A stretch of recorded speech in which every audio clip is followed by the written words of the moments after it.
హైదరాబాద్ మెట్రోకి ఒక్కసారిగా రష్ పెరిగింది. ఎండల తీవ్రత పెరగటంతో మెట్రోలో జర్నీకి ఇంట్రెస్ట్ చూపిస్తున్నారు జనం.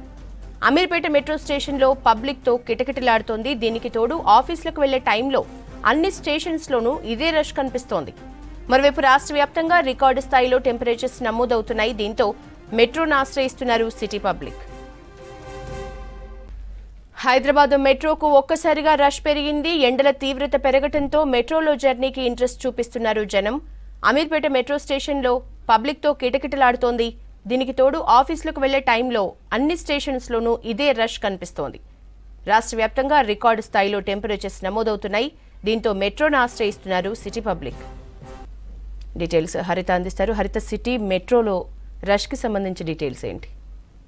యశోద, హైదరాబాద్ మెట్రోకి గతంలో నుంచి మంచి రెస్పాన్స్ వస్తుంది. అయితే ముఖ్యంగా ఇప్పుడు సమ్మర్ సీజన్ కావడంతో చాలా మంది కూడా మెట్రోని ఆశ్రయిస్తున్నారు. ముఖ్యంగా హైదరాబాద్ లో ఎండలు కూడా చాలా తీవ్రంగా కొడుతున్న నేపథ్యంలో ఇటు పబ్లిక్ అయితే మెట్రోనే ఎక్కువగా చూస్ చేసుకుంటున్నారు. ముఖ్యంగా ఈ రోజు ఉదయం 9-10 గంటల నుంచి కూడా రష్ పెరుగుతోంది. ఇది అమీర్పేట్ ఇంటర్చేంజ్ స్టేషన్ కావడంతో ఇటు రెండు రూట్లు ఏవైతే మియాపూర్, ఎల్బీ నగర్, నాగోల్ టు ఉప్పల్ ఈ రెండు రూట్లలో రష్ బాగా ఉంటుంది. కాబట్టి ఇది మెయిన్ జంక్షన్ అని చెప్పాలి. ఎందుకంటే ఇక్కడ నుంచే ఇంటర్చేంజ్ అవుతుంటారు వివిధ స్టేషన్స్ కి వెళ్లే వాళ్ళు కావచ్చు, ఆఫీసులకు వెళ్లే వాళ్ళు.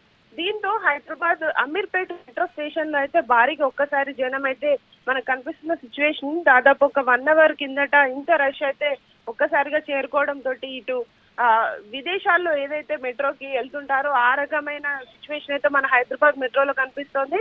గత కొన్ని రోజుల నుంచి కూడా హైదరాబాద్ మెట్రోకి మంచి రెస్పాన్స్ వస్తుందని చెప్పుకోవచ్చు.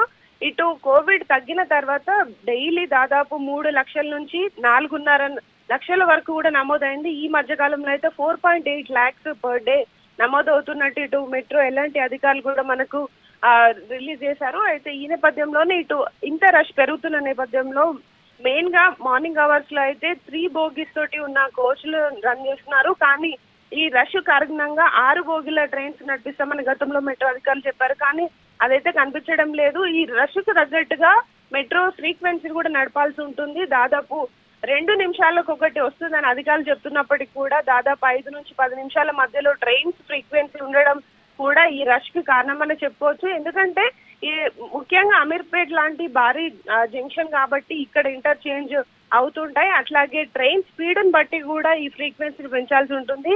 ఆ కారణంగా కూడా ఈ రద్దీని కంట్రోల్ చేయలేకపోతున్నారనే విమర్శలు కూడా ఉన్నాయి. మరోపక్క ఈ సమ్మర్ సీజన్ కావడమే ఇంత రష్ కి కారణం అని కూడా అధికారులు చెప్తున్నారు. యశోద, థ్యాంక్ యూ హరిత.